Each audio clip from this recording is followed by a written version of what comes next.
ஒரு ஹெலிகாப்டர், அந்த ஹெலிகாப்டர்ல 3 ஆண்களும் ஒரு பெண்ணும் பயணம் பண்றாங்க. எத்தனை பேரு?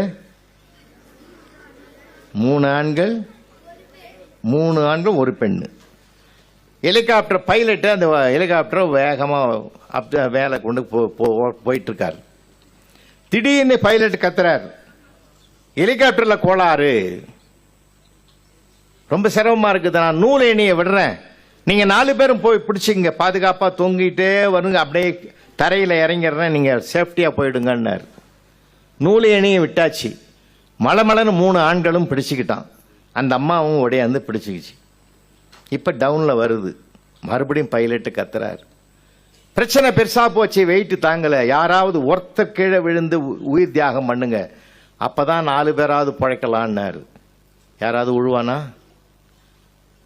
நிசப்தமா இருக்கிற நேரத்தில் அந்த பெண்ணு தான் வாய் திறந்து பேசினா, சகோதரர்களே, நீங்க 4 பேர் பைலட்டு, நீங்க 3 பேர் ஆண்கள், 4 பேர் இருக்கீங்க, நான் ஒருத்தி தான் பெண்ணு.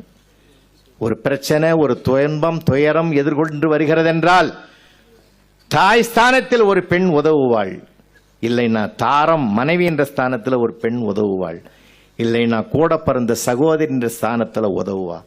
உங்கள் சகோதரியாக நானே கீழே விழுகிறேன்னு அந்த அம்மா சொன்னாங்க. 3 ஆண்களும் கை தட்டினோம்.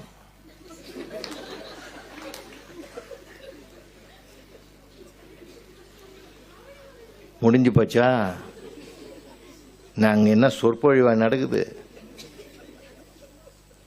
கவனம் செதஞ்சு போச்சா? பைலட் எட்டி பார்த்தான், புண்ணியவதி நீ வாழ்க, நான் 2 பேரும் சேஃப்டியா போயிடலாம். வாழ்க்கையில ஜெயிக்கணும்னா கடினமா உழைச்சா மட்டும் பத்தாது, கவனமா உழைங்க, உங்கள் வெற்றி கனி கையில் வந்து சேரும் என்று சொல்லி அனைவரும் வெற்றி அடைய என்னுடைய அன்பான வாழ்த்துக்களோடு நிறைவு செய்கிறேன். நன்றி, வணக்கம்.